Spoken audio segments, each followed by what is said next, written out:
소유자가 되시고 보호자가 되시는 하나님 아버지, 하나님께서 저희들을 주님의 소유로 성령으로 인쳐주심에 감사를 드립니다. 아직도 세상에는 전쟁과 기근과 질병으로 인한 사망이나 죽음이 끝나지 않냐고 있사오나 하나님께서는 그의 소유된 백성들을 세상 끝날까지 지키실 것을 저희가 확신하오니 믿는 성도들을 전쟁과 기근과 질병으로부터 구원하여 주시고 죄인들의 회개함을 통하여 죄사함을 주시오 환난의 날에 하나님의 용서하심을 받은 어린 양의 구속함을 받은 죄인들을 선별시켜 보호하여 주시옵소서.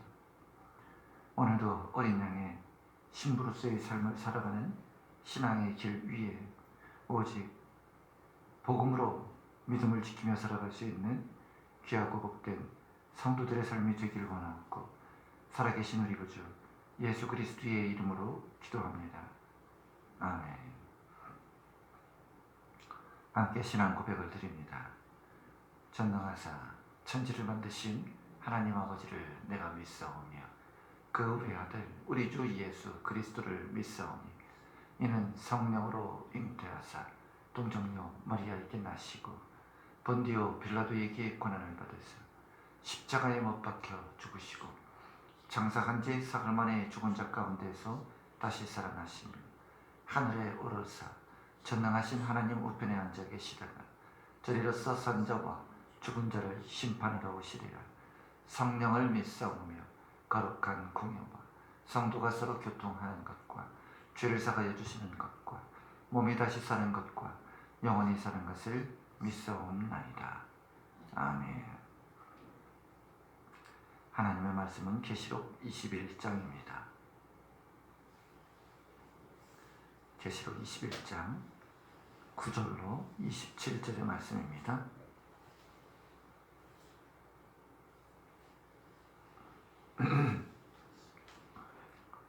일곱 대접을 가지고 마지막 일곱 재앙을 담은 일곱 천사 중 하나가 나와서 내게 말하여 이르되 이리 오라. 내가 신부 곧 어린 양의 아내를 네게 보이리라 하고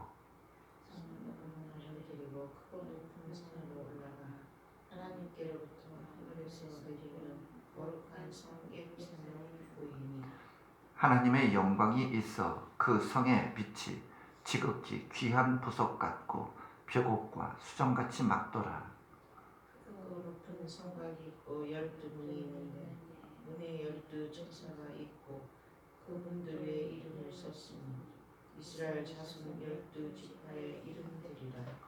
동쪽에서 세 문, 북쪽에서 세 문, 남쪽에서 세 문, 서쪽에 세 문이니 그 성의 성곽에는 12기초석이 있고 그 위에는 어린 양의 12사도의 12이름이 있더라. 내게 말하는 자가 그 성과 그 문들과 성곽을 측량하려고 금 갈대 자를 가졌더라. 그 성은 네모가 반듯하여 길이와 너비가 같은 자 그 갈대 자로 그 성을 측량하니 12,000 스타디오로 길이와 너비와 높이가 같더라. 그 성곽을 측량하며 140규빗이니 사람의 측량 곧 천사의 측량이라.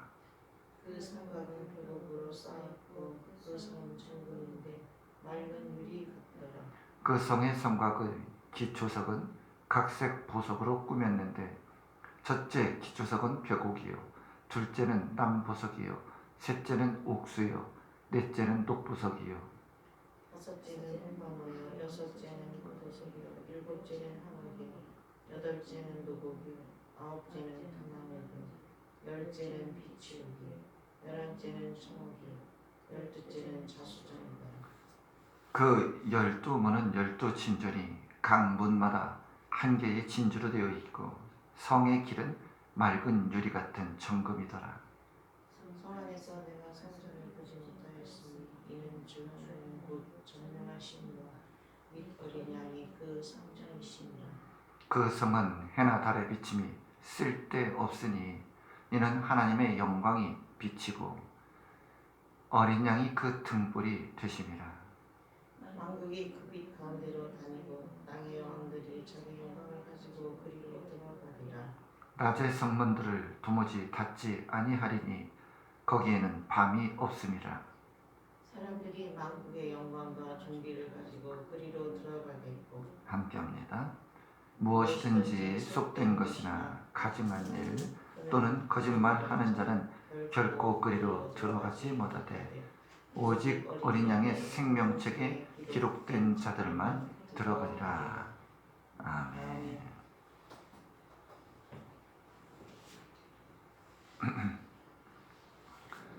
오늘 우리에게 주신 계시록 21장 9절로 27절은 어린 양의 아내에 대한 말씀을 주셨죠. 사실 신앙생활이란 어린 양의 아내로서의 삶을 살아가는 성도들에 대한 말씀이 신앙생활이죠. 이처럼 어린 양의 신부로 살아가는 신앙생활은 우리가 억지로 되어지는 일이 아니라 신랑에 대한 사랑이 없다면 어쩌면 성경에서 말씀하듯이 멀리 타국으로 떠난 신랑을 기다리는 생활이 참으로 어려운 일이 되어지는 것이죠. 그러므로 우리가 살아가는 동안 신부로 살아간다는 것은 우리 스스로 그리스도의 사랑을 지키려 기다리려 한다 하여 신앙이 되어지는 것은 아니라 볼 수가 있는 것이죠. 그러므로 신앙은 누군가로부터 도움을 받아 되어지는 것이라고 말씀할 수 있죠. 성도 여러분, 이처럼 우리가 신앙을 지키고자 할 때 우리 속에서 신랑을 기다리고자 하는 그 마음이 있음으로 인해서 자연적으로 신랑을 기다리며 사랑하며 인내하며 신앙하게 되는 것을 무엇이라 부르느냐? 복음이라고 부른다는 것이죠. 그러므로 바꾸어 말하자면 사실 복음은 우리를 간섭하는 것이 아니라는 사실입니다.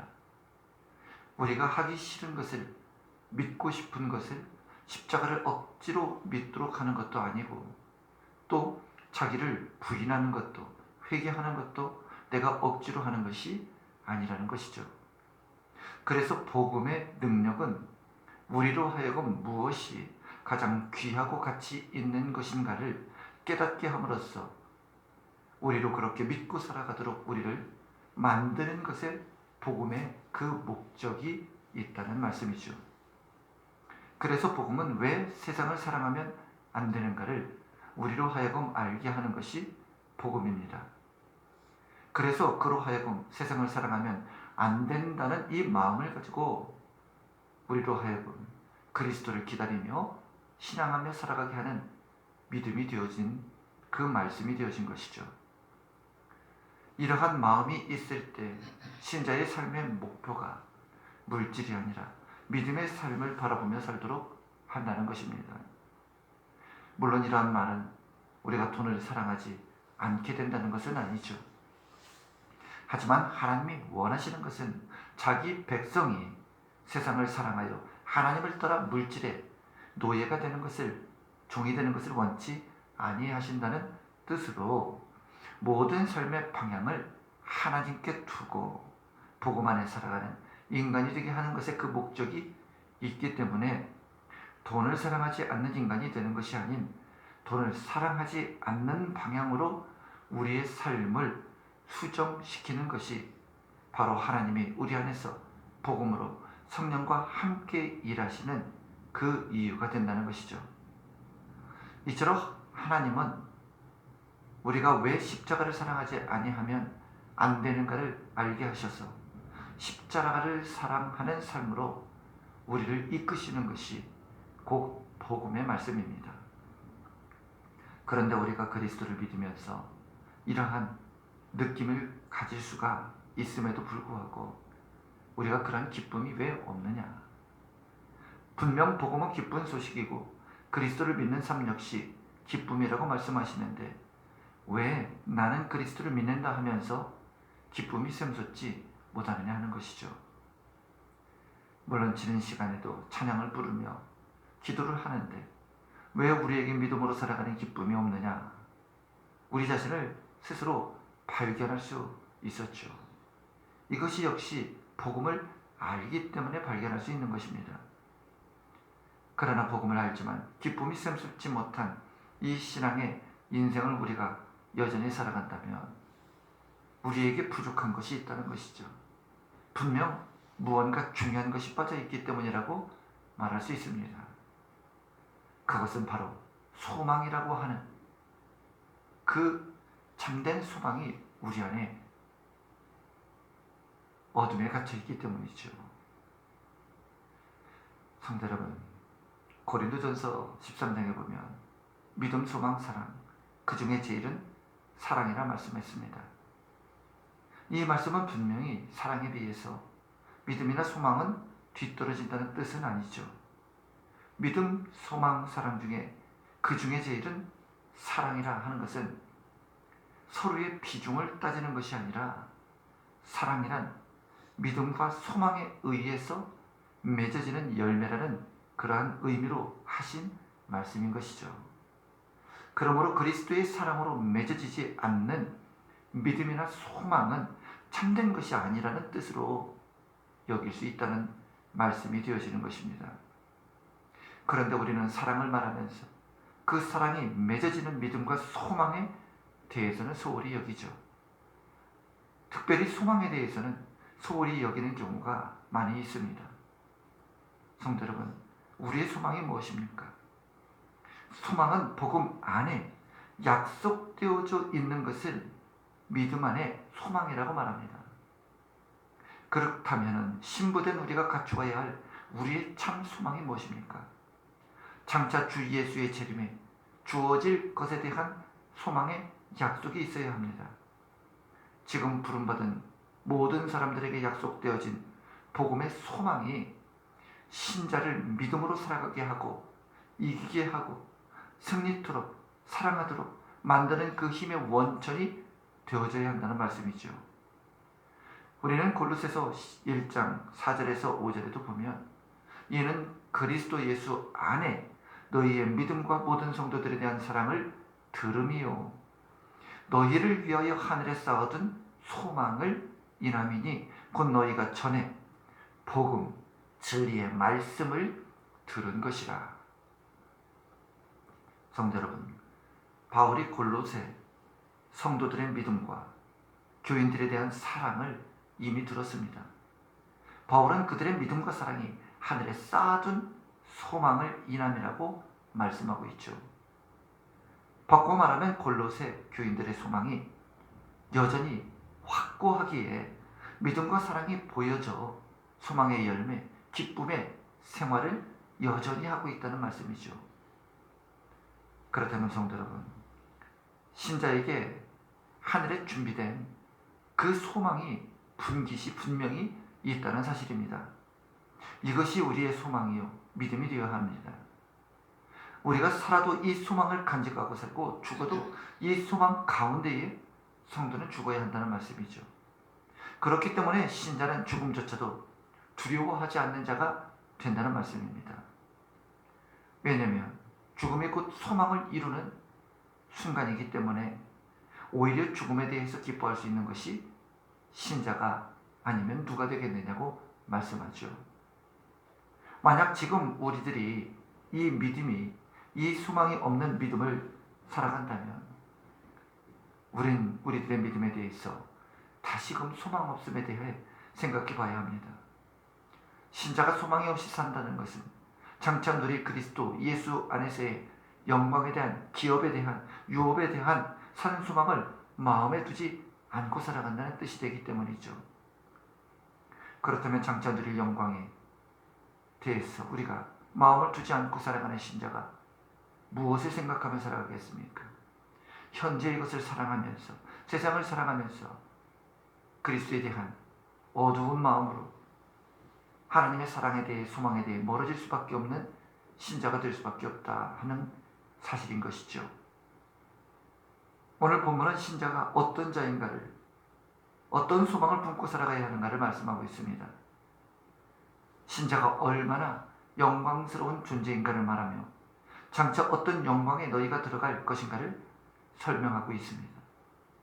9절에도 보면 7 대접을 가지고 마지막 7 재앙을 담은 7 천사 중 하나가 나와서 이리 오라, 내가 네게 신부 곧 어린 양의 아내를 보이리라고 말씀합니다. 천사가 요한에게 보여주겠다고 한 것은 어린 양의 아내라는 것이죠. 어린 양의 아내란 단지 누구의 아내다 하는 것을 말하기 위함이 아니라 어린 양을 위해 있는 유일한 한 인격체로서의 아내가 어린 양의 아내라는 말입니다. 이로써 우리가 알아야 하는 것은 그리스도의 신부는 오직 그리스도만을 위해서 있다는 사실을 말씀합니다. 신부는 신랑을 사랑하고 신랑만을 의지하고 오직 신랑만을 기다림으로써 신부다움이 증거되어야 한다는 말씀이죠. 만약 신부가 신랑을 의지하지 않고 자신의 힘으로 독립하여 살고자 한다면 그것은 신부다움이라고 말할 수 없다는 것입니다. 그러므로 신부는 신랑의 사랑으로 기뻐하며 살아가는 것이죠. 이것을 구체적으로 표현하고 있는 것이 10절부터의 말씀입니다. 10절에는 성령으로 나를 데리고 크고 높은 산으로 올라가 하나님께로부터 하늘에서 내려오는 거룩한 성 예루살렘을 보인다고 말씀하죠. 9절에서 어린 양의 아내를 보여주겠다고 말하고 있고 10절에서는 천사가 보여준 것이 새 예루살렘 성임을 말씀하고 있음을 볼 때 새 예루살렘 성은 성으로 표현된 어린 양의 아내가 되어 있음을 말씀합니다. 그런데 11절과 21절까지의 말씀은 새 예루살렘이 온갖 보석으로 장식이 되어 있음을 말씀하죠. 이렇게 볼 때 보석으로 장식된 예루살렘 성은 어린 양의 아내의 가치와 영광스러움에 대한 표현을 말씀하는 것이죠. 이러한 천국의 모습에 대해서 천국이 이처럼 아름답다고 이야기하는 것이 아니라 어린 양의 신부의 모습이 이처럼 아름답다고 하나님의 영광스러움을 표시하고 있는 것입니다. 분명 어린 양의 아내의 모습이지 천국의 실상이 아닙니다. 그렇기 때문에 본문의 새 예루살렘과 보석으로 장식된 이 모습을 두고 장차 신부가 거할 천국이라고 생각해서는 안 됩니다. 12절에도 보면 12문이 있죠. 문들 위에는 이스라엘 12지파의 이름들이 적혀 있습니다. 그리고 14절에 보면 성에 성곽에 12기초석이 있다 했을 때 그 위에 어린 양의 12사도의 이름들이 기록되어 있다고 또 말씀합니다. 새 예루살렘의 성에 구약의 12지파와 신약의 12사도가 등장하는 것은 어떤 의미가 있느냐? 그리고 12사도가 기초석이고 그 위에 세움을 입은 것이 구약의 12지파라는 것은 어떤 의미가 있느냐 하는 것이죠. 이것은 신약이 구약의 완성을 의미한다고 볼 수 있습니다.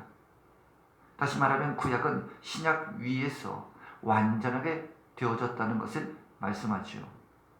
그러므로 어린 양의 아내란 신약의 사상이라 말하기보다는 성경 전체가 말씀하고 있는 것이라고 볼 수 있습니다. 그러므로 어린 양의 신부인 예루살렘은 실제의 성이 아닌 신약의 교회의 기초를 실체를 보여주고 있는 것이죠. 또 그 기초석이 12사도의 이름으로 되어 있다는 것을 볼 때 12사도가 증거했던 그리스도의 복음 위에 세워진 교회라는 의미로 이해할 수 있고 복음 위에 세워진 것이 바로 교회의 실체이기 때문에 이 교회가 바로 구약의 이스라엘의 지금의 실체인 교회가 되었다는 것입니다. 그래서 15절에서 17절에도 보면 천사가 성을 측량한다고 나오고 있습니다. 17절에도 보면 그 성을 측량하며 144규빗이니 사람이 측량, 곧 천사의 측량이라고 말씀합니다. 성도 여러분, 천사의 측량이라는 것은 사람이 아닌 하나님에 의해서 건축되어진 성임을 말씀하고 있죠. 그런데 사람의 측량, 곧 천사의 측량이라 말하는 것은 에스겔서 40장에 나오는 그 말씀, 어떤 사람이 성을 측량하는 것을 본 환상과 연관되어 있다고 볼 수 있습니다. 에스겔이 본 환상은 사람이 성을 측량하는 것이었고 그 사람이 곧 천사였음을 말하는 것이 오늘 본문에서의 사람의 측량, 곧 천사의 측량이라는 말의 의미가 된 것을 뜻한 말씀이 되는 것이죠. 이렇게 볼 때 본문에서 새 예루살렘 성은 하나님에 의해서 구원받은 신자들을 가리키는 것으로 볼 수 있습니다. 다시 말하면 어린 양의 아내는 이미 하나님에 의해서 확정되어져 측량되어져 있다는 사실입니다. 그러므로 어린 양의 생명책에 기록된 그들이 이미 확정되어진 하나님의 백성이며 새 예루살렘이 될 것이라고 말씀하는 것입니다.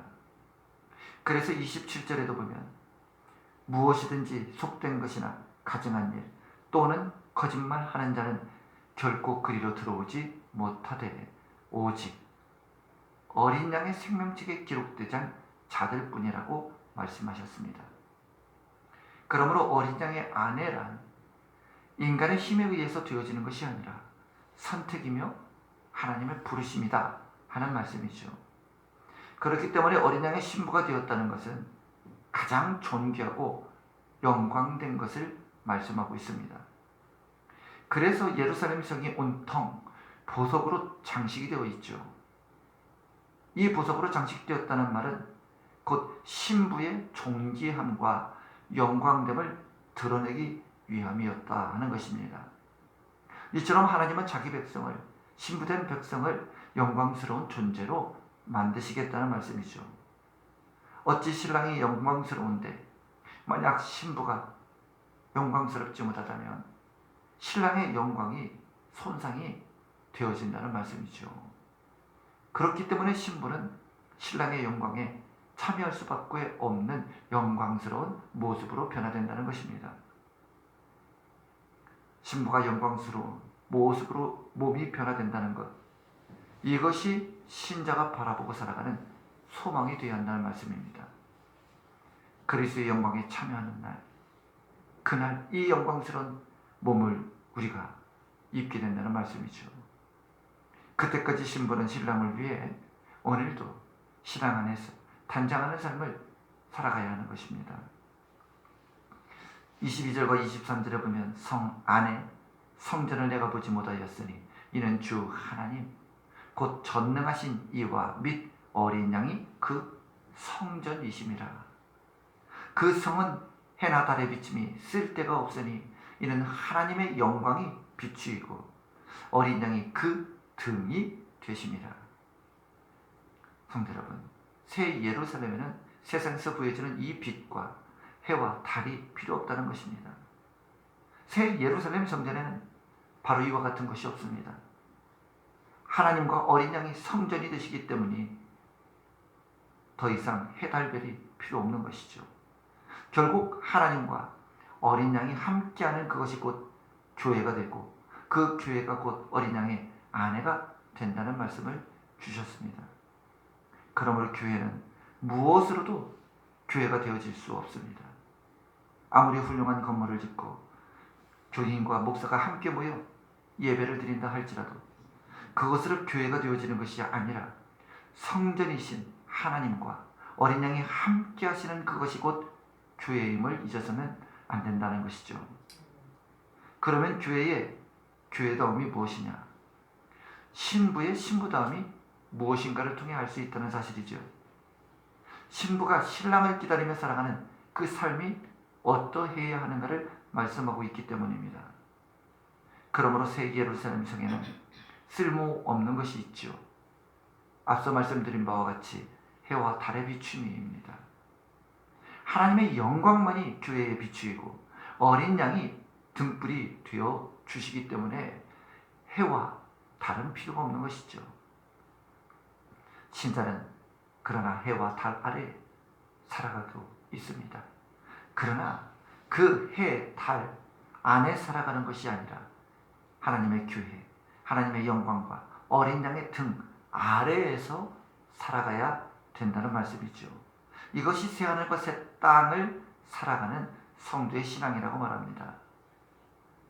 어린 양의 아내로서의 아름다움은 신랑이 올 때까지 기다리는 신부로서의 그러한 삶이 되는 말씀이 되어집니다.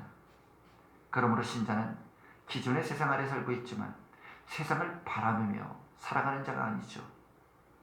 그러므로 오늘 말씀을 들은 우리 세움교회 성도들은 하나님과 어린 양이 신자의 소망이 되기 때문에 그 소망으로 힘있게 살아가야 하는 것입니다. 오늘도 내 이름이 생명책에 기록되어 있기 때문에 천국에 올 수 있었다는 이와 같은 사실을 미리 감격하며 자랑하며 살아갈 수 있는 것이 신부의 소망이지요. 그러므로 신랑의 은혜와 희생을 자랑하고 오늘도 세상 가운데에 등불이 되어서 증거하며 살아가는 신부가 되어야 하는 것입니다. 주님이 오실 때까지 어린 양의 신부로서 스스로 잘 담장하면서 신부다운 삶을 우리가 살아갈 수 있기를 소망합니다. 오직 그리스도의 말씀 위에 세워진 신부가 되시길 소망합니다. 성도 여러분, 오늘도 이와 같은 소망을 세상 가운데 세상의 영광에 우리의 마음을 신앙을 빼앗기지 마시고 오직 그리스도의 영광에 참여하는 것으로 소망하면서 승리하는 삶을 사실 수 있기를 주 예수의 이름으로 축원드립니다. 기도합니다. 하나님 아버지, 오늘 어린 양의 신부로 살아가는 성도들이 오직 말씀 위에 살아갈 수 있도록 성령 안에서 저희를 이끌어 주시고 또한 신부로서의 그리스도의 영광이 회방받지 않도록 오늘도 우리의 등불이 되어 주시옵소서. 오늘도 복음을 통해 성도들마다 생명책에 자신의 이름이 기록된 이와 같은 사실을 미리 감격하며 기뻐하며 소망 가운데 살아갈 수 있도록 이끌어 주시되 오늘도 내가 천국에 올 수 있다는 그와 같은 사실을 이 세상 가운데 누리며 살아가는 신부가 되게 하여 주시고 무엇보다도 신랑의 은혜와 희생을 주님이 오실 때까지 순결한 그러한 믿음의 마음으로 어린 양의 신부로 지키며 살아갈 수 있도록 오늘도 성령께서 우리 속에서 우리의 모든 신앙을 믿음에 더욱 충만히 살아갈 수 있도록 붙들어 주시고 복음의 말씀으로 저희를 이끌어 주옵소서. 살아계신 우리 구주 예수 그리스도의 이름으로 기도합니다. 아멘. 하늘에 계신 우리 아버지여, 이름이 거룩히 여김을 받으시오며 나라가 임하시오며 뜻이 하늘에서 이루어진 것 같이 땅에서도 이루어지이다. 오늘 우리에게 일용할 양식을 주시옵고 우리를 사하여 준 것 같이 우리 죄를 사하여 주시옵고 우리를 시험에 들게 하지 마시옵고 다만 악에서 구하시옵소서. 나라와 권세와 영광이 아버지께 영원히 있사옵나이다. 아멘. 오늘 우리에게 주신 신부의 사명을 다하게 해달라고 함께 기도합니다.